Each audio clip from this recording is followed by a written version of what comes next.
Assalamualaikum warahmatullahi wabarakatuh. Selamat sore semuanya. Kepada ibu dan teman-teman semuanya, sebelumnya saya ucapkan terima kasih kepada Ibu Siti Nur Kamilah selaku dosen pengampu mata kuliah belajar dan pembelajaran, dan juga teman-teman semuanya yang saya banggakan. Pada hari ini, saya Holis Halimatus Sadiah sebagai moderator yang akan memandu kegiatan presentasi kali ini. Adapun topik presentasi yang akan menyampaikan mengenai pandangan psikologi Erik H. Erikson. Sebelum diskusi dimulai, saya akan memperkenalkan kelompok terlebih dahulu. Kami dari kelompok 2 yang beranggotakan 12 orang. Yang pertama ada Alpina, ada Alek, ada Asri, ada Irfan, ada Muhammad Najwa, ada Rani, ada Yuli, ada Munjim, ada Helmi, ada Nur Gustiani, Abel, ada Nopi, ada Holis. Baik, terima kasih kepada moderator yang telah memberikan kesempatan kepada saya untuk menjelaskan teori psikodinamik. Teori ini menjelaskan mengenai hakikat serta perkembangan kepribadian seseorang. Nah, unsur-unsur penting yang dijelaskan dalam teori ini adalah motivasi, emosi, serta faktor lainnya. Di dalam teori ini juga dijelaskan jika perkembangan kepribadian akan disebabkan oleh konflik-konflik yang umumnya terjadi pada masa kanak-kanak. Contohnya, di dalam keluarga mengalami konflik atau masalah besar atau masalah yang tidak diinginkan. Masalah tersebut akan mempengaruhi akan pertumbuhan anak-anak atau karakter anak yang nantinya dewasa akan ditimbulkan sikap tersebut. Nah, para pencetus teori ini juga percaya jika perkembangan merupakan proses dinamis dan aktif yang sangat dipengaruhi oleh faktor-faktor individual yang ada sejak lahir serta pengalaman emosional dan sosial. Teori psikodinamik yang cukup terkenal yaitu dicetuskan oleh Sigmund Freud dan Erik Erikson. Untuk teori yang dikembangkan oleh Freud, beliau menyatakan bahwa kepribadian seseorang dapat berpengaruh dari masalah pada alam bawah sadar kita. Secara tak langsung, peristiwa-peristiwa yang terjadi pada masa kanak-kanak tadi sangat mempengaruhi kehidupan di masa selanjutnya. Dalam teorinya, Freud menjelaskan jika kepribadian manusia terdiri dari 3 struktur, yaitu ide, ego, dan superego. Jika ID merupakan kepribadian individu yang sebenarnya, sedangkan ego merupakan kepribadian yang terbentuk akibat tuntutan realita. Sedangkan superego merupakan badan moral kepribadian seseorang. Bisa kita contohkan, misalkan ada si A nih ya, berteman dengan Cika dan Rara. Dia berada dalam keadaan keluarga yang berada gitu. Lalu 3 tahun kemudian dia itu pindah sekolah dan bertemu teman-teman yang barunya. Nah, lingkungan teman-teman ini lebih ke agamis dan sangat bagus dalam pendidikannya tersebut. Nah, dalam suatu hari si A ini main dengan teman-teman SMP-nya terdahulu. Teman-teman SMP-nya tersebut sangat beda gitu dengan teman-teman SMA-nya. Teman SMP-nya itu mengajak si A untuk hanya main-main, terus ke mall, atau lain sebagainya yang bersifat negatif. Pada suatu ketika si A ini keluarganya mengalami bangkrut gitu. Jadi dia lebih ke menerima dan bersikap apa adanya. Suatu ketika teman-teman SMA-nya itu mengajak dia keluar main atau ke mall. Temannya tersebut mengetahui bahwa si A ini mengalami masalah. Tanpa dia sadari, dia melihat barang yang bagus sehingga si A ini ingin gitu untuk membelinya. Tetapi dia tidak mempunyai uang untuk membeli barang tersebut. Nah, teman-teman SMP-nya ini menyarankan dia untuk mencuri dengan cara menipu teman SMA-nya. Nah, dalam keadaan yang sangat baik, si A ini sekolah lalu bertemu dengan teman-teman SMA-nya. Nah, teman SMA-nya ini tidak sengaja gitu menitipkan barang yang ada barang-barang berharga tersebut. Nah, dia berpikir bahwa dia teringat kata-kata anak yang SMP untuk menyuruh dia untuk mencuri. Tapi di dalam hati nuraninya dia bahwa mencuri itu tidak baik, sehingga dia mengurungkan niat dia untuk mencuri. Nah, dalam contoh ini bisa kita jelaskan bahwa ide itu mengenal kebutuhan secara alamiah manusia, sedangkan ego cara menghadapi realita, tapi kita membawa keputusan yang baik dan membatasi realita tersebut bahwa mencuri itu tidak baik. Benar. Dan superego ini aspek moral yang diterima secara sosial atau menambahkan nilai moral pada setiap tindakan yang dialami atau yang diambil oleh dia. Jadi dia itu tahu bahwa mencuri itu dosa dan sikap yang tidak baik, itu contohnya. Nah, sedangkan teori psikososial dikembangkan oleh Erikson.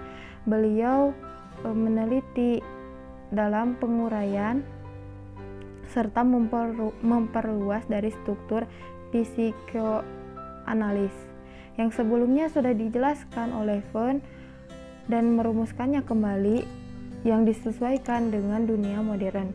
Menurut Erikson, kepribadian seseorang terbentuk melalui seluruh tahapan psikososial yang dialaminya sepanjang hidupnya. Masing-masing tahap tertentunya terdapat perkembangan yang khas dan mengharuskan seseorang tersebut untuk menghadapinya.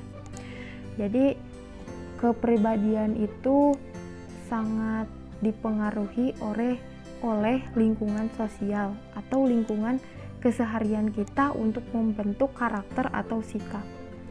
Seperti itu. Berikut akan kita pelajari lebih lanjut teori perkembangan psikologi psikodinamika menurut pandangan Erik H. Erikson. Teori Erik Erikson membahas tentang perkembangan manusia yang dikenal dengan teori perkembangan psikososial. Teori perkembangan psikososial ini adalah salah satu teori kepribadian terbaik dalam psikologi, seperti Sigmund Freud. Erikson percaya bahwa kepribadian berkembang dengan beberapa tingkatan. Salah satu elemen penting dan teori tingkatan psikososial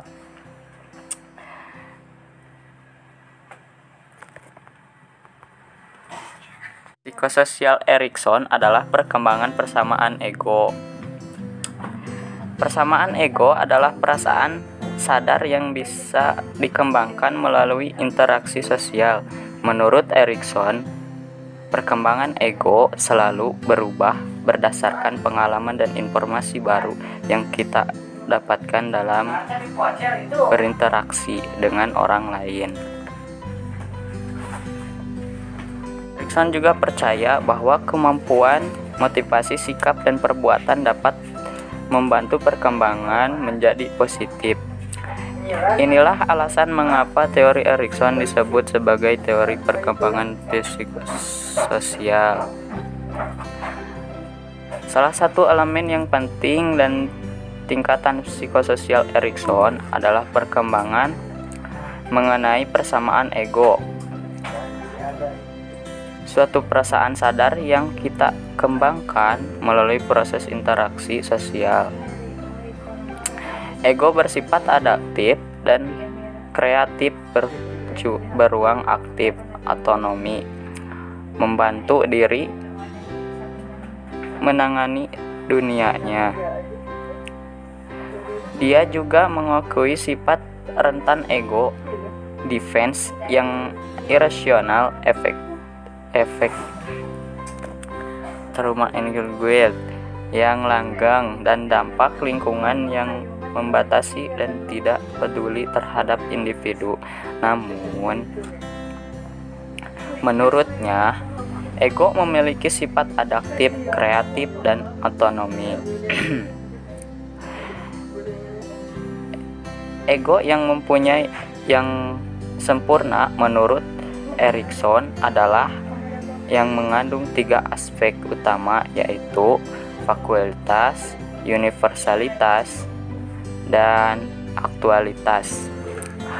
Faktualitas yaitu kemampuan fakta dan data yang dapat diverifikasi dengan metode kerja yang digunakan sebagai hasil dari interaksi dengan lingkungan. Yang kedua, universalitas. Universalitas berkaitan dengan kesadaran akan kenyataan atau sign of reality, menghubungkan hal yang praktis dan konkret dengan pandangan mengenai seluruh semesta. Yang ketiga yaitu aktualitas. Aktualitas yaitu suatu cara untuk memperkuat hubungan dengan orang lain agar mencapai tujuan bersama. Ciri khas psikologi ego dari Erikson. Erikson menekankan kesadaran individu untuk menyesuaikan diri dengan pengaruh sosial. Pusat perhatian psikologi ego adalah kemasukan ego yang sehat.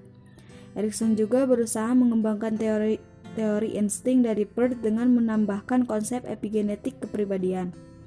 Erikson secara eksplisit atau secara tegas mengemukakan bahwa motif mungkin berasal dari impuls id yang tak sadar, namun motif itu bisa membebaskan diri dari id seperti individu meninggalkan peran sosial di masa lalunya. Fungsi ego dalam pemecahan masalah, persepsi, identitas ego, dan dasar kepercayaan bebas dari id, membangun sistem kerja sendiri yang terlepas dari sistem kerja id. Erikson juga menganggap ego sebagai sumber kesadaran diri seseorang. Selama menyesuaikan diri dengan realita, ego mengembangkan perasaan keberlanjutan diri dengan masa lalu dan masa yang akan datang. Yang selanjutnya yaitu tahapan perkembangan psikososial.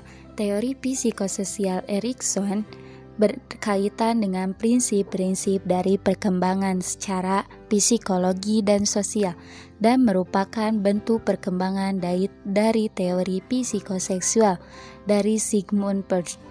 8 tahapan yang dibuat oleh Erikson yaitu: yang pertama, truth, pesur, mistruth, atau percaya dan tidak percaya 0 sampai 8 bulan. Karena ketergantungannya, hal pertama yang akan dipelajari oleh anak atau bayi dari lingkungannya adalah rasa percaya pada orang sekitarnya, terutama pada ibu atau pengasuhnya yang selalu bersama setiap hari. Jika kebutuhan anak cukup dipenuhi oleh sang ibu atau pengasuh seperti makan dan kasih sayang, maka anak akan merasakan keamanan dan kepercayaan. Akan tetapi, jika ibu atau pengasuh tidak dapat merespon kebutuhan si anak, maka anak bisa menjadi seorang yang selalu merasa tidak aman dan tidak bisa mempercayai orang lain, menjadi seseorang yang selalu skeptis dan menghindari hubungan yang berdasarkan saling percaya sepanjang hidupnya. Yang kedua yaitu otomi versus malu dan ragu-ragu, 18 bulan sampai dengan 3 tahun. Kemampuan anak untuk melakukan beberapa hal pada tahap ini sudah mulai berkembang, seperti makan sendiri, berjalan, dan berbicara. Kepercayaan yang diberikan orang tua untuk memberikannya kesempatan mengeksplorasi sendiri dan dengan di bawah bimbingan akan dapat membentuk anak menjadi pribadi yang mandiri serta percaya diri. Sebaliknya, orang tua yang terlalu membatasi dan bersikap keras kepada anak dapat membentuk sang anak berkembang menjadi pribadi yang pemalu dan tidak memiliki rasa percaya diri dan juga kurang mandiri. Anak dapat menjadi lemah dan tidak kompeten sehingga selalu merasa ragu-ragu terhadap kemampuan dirinya. Yang ketiga yaitu inisiatif versus rasa bersalah, 3 tahun sampai 6 tahun. Anak usia prasekolah sudah mulai mematangkan beberapa kemampuannya, yang lain seperti motorik dan kemampuan berbahasa, mampu mengeksplorasi lingkungannya secara fisik maupun sosial, dan mengembangkan inisiatif untuk memulai bertindak. Apabila orang tua selalu memberikan hukuman untuk dorongan inisiatif anak, akibatnya anak dapat selalu merasa bersalah tentang dorongan alaminya untuk mengalami tindakan. Namun, inisiatif yang berlebihan juga tidak dapat dibenarkan karena anak tidak dapat memedulikan bimbingan orang tua kepadanya. Sebaliknya, jika anak memiliki inisiatif yang terlalu sedikit, maka ia dapat mengembangkan rasa ketidakpedulian.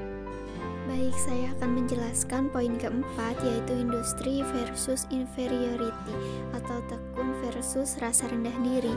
Rentan usia 6-12 tahun, anak yang sudah terlibat aktif dalam interaksi sosial akan mulai mengembangkan suatu perasaan bangga terhadap identitasnya. Kemampuan akademik anak yang sudah memasuki usia sekolah akan mulai berkembang, dan juga kemampuan sosialnya untuk berinteraksi di luar keluarga. Dukungan dari orang tua dan gurunya akan membangun perasaan kompeten serta percaya diri, dan pencapaian sebelumnya akan memotivasi anak untuk mencapai pengalaman baru. Sebaliknya, kegagalan untuk memperoleh prestasi penting dan kurangnya dukungan dari guru dan juga orang tua dapat membuat anak menjadi rendah diri, juga merasa tidak kompeten dan tidak produktif.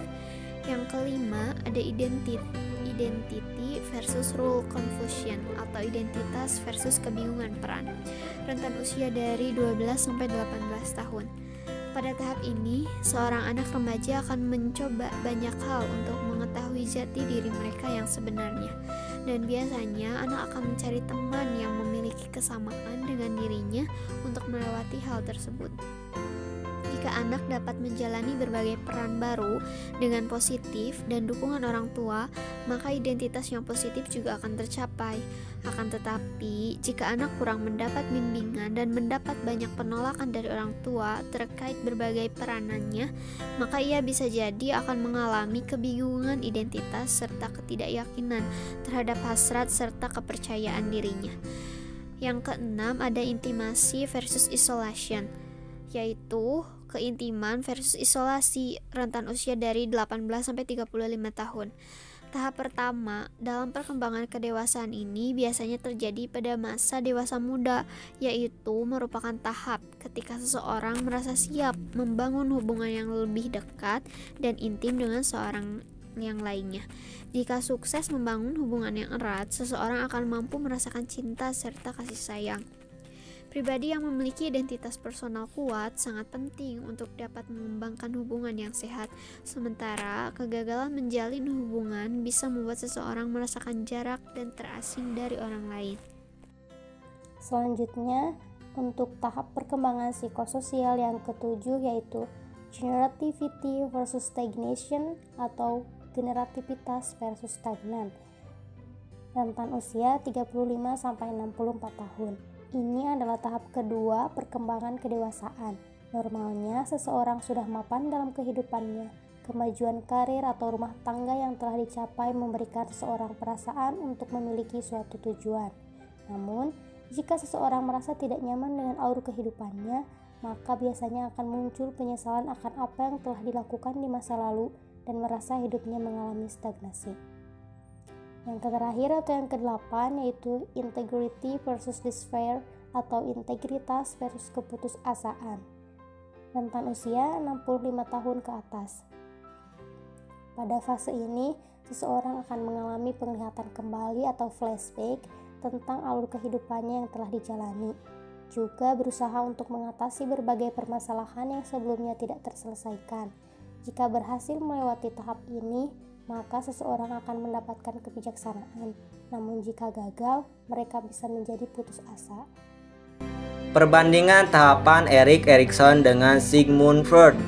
Seperti dijelaskan pada jawaban di atas bahwa Erikson adalah murid dari Freud, sehingga Erikson adalah pengembang teori Freud dan mendasarkan konstruk teori psikososialnya dari psikoanalis Freud. Kalau Freud memamar teori perkembangan manusia hanya sampai masa remaja, maka para penganut teori psikoanalis Freud akan menemukan kelengkapan penjelasan dari Erikson. Walaupun demikian, ada perbedaan antara psikoseksual Freud dengan psikososial Erikson.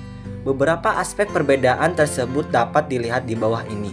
Menurut Erik Erikson, peran fungsi ego lebih ditonjolkan yang berhubungan dengan tingkah laku yang nyata. Sedangkan menurut Sigmund Freud, peranan fungsi ID dan ketidaksadaran sangat penting.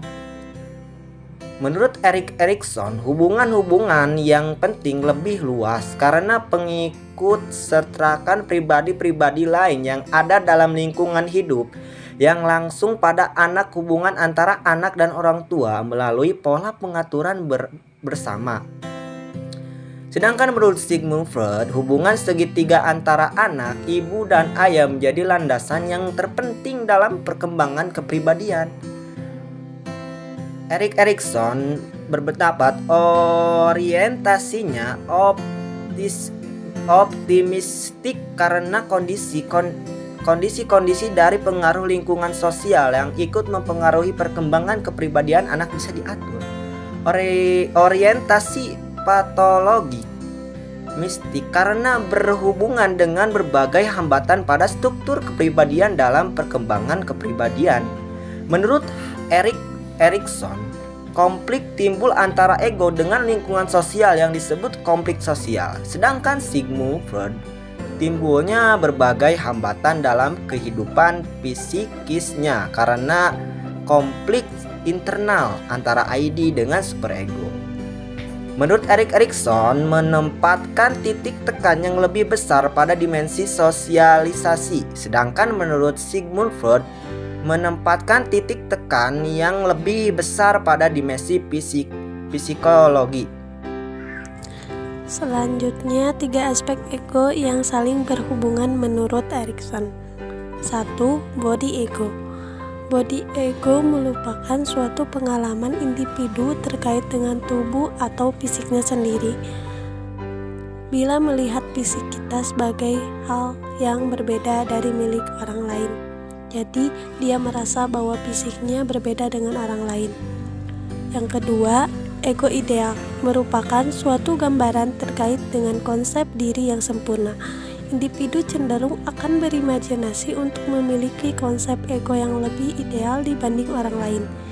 Ideal ego bertanggung jawab bagi rasa puas atau tidak terhadap seluruh identitas personalnya. Dan yang ketiga, identitas ego. Identitas ego merupakan gambaran yang dimiliki individu terkait dengan diri yang melakukan peran sosial pada lingkungan tertentu. Sekian, terima kasih. Saya di sini akan menjelaskan kesimpulan pertama dari pandangan Freud dan Erik Erikson. Jadi pandangan teori perkembangan kepribadian yang dikemukakan oleh Erikson itu merupakan salah satu teori yang memiliki pengaruh kuat dalam psikologi. Bersama dengan Sigmund Freud, Erikson itu mendapat posisi penting dalam hal psikologi. Nah, hal ini dikarenakan ia menjelaskan tahap perkembangan manusia mulai dari lahir hingga lanjut usia. Satu hal yang tidak dilakukan oleh Freud yaitu Freud lebih banyak berbicara dalam wilayah ketidaksadaran manusia. Nah, sementara teori Erikson yang membawa aspek kehidupan sosial dan fungsi budaya itu dianggap lebih realistis seperti teori Freud. Teori Erikson juga itu membagi proses-proses perkembangan ke dalam serangkaian tahapan yang diatur oleh kekuatan-kekuatan maturasional dan ditandai oleh adanya konflik. Teori Erikson terdiri atas 8 tahapan semacam itu, yang masing-masingnya terkait dengan krisis yang harus diselesaikan oleh individu untuk bisa berpindah ke tahapan berikutnya. Dalam pandangan Erikson, itu proses pematangan atau bisa disebut maturasional bisa jadi merupakan faktor pendorong munculnya tahapan baru. Adapun tuntutan sosial yang telah ada itu sejak manusia dalam kandungan hingga kematian, bertindak sebagai kekuatan penengah dan pembentuk. Mungkin sekian dari saya dan akan dilanjutkan oleh rekan saya selanjutnya. Jadi, kesimpulan kedua yang dapat diambil adalah seperti kata Freud dan juga Erikson, yakni bahwa meskipun dorongan biologis memiliki arti yang amat penting, namun tekanan sosial dan kekuatan lingkungan memiliki dampak yang lebih besar. Pengamatan terperinci atas kekuatan-kekuatan seperti ini dalam kehidupan individu akan memperlihatkan apa yang oleh Erikson disebut sebagai psikohistori, yakni riwayat-riwayat kejadian-kejadian sosial yang berinteraksi dengan proses-proses biologis sehingga menghasilkan perilaku. Teknik yang banyak digunakan oleh Erikson adalah menghubungkan antara pengalaman masa lalu individu dengan perilaku mereka sekarang sebagai upaya untuk memahami faktor-faktor motivasi, hasil-hasil perilaku, dan kebutuhan-kebutuhan individu pada masa yang berikutnya. Apabila tahapan-tahapan perkembangan dalam teori Freud mengandung ciri psikososial, maka tahapan-tahapan Erikson mengandung ciri psikososial lantaran pengamatannya yang serius terhadap faktor-faktor tersebut. Baik, terima kasih kepada semuanya yang sudah mendengarkan. Dikarenakan waktunya sudah habis, kita tutup saja presentasi kelompok kali ini dengan bacaan hamdalah alhamdulillahirabbil alamin. Waktu sepenuhnya saya akan kembalikan kepada Ibu Siti Nur Kamilah terkait arahan dan masukannya.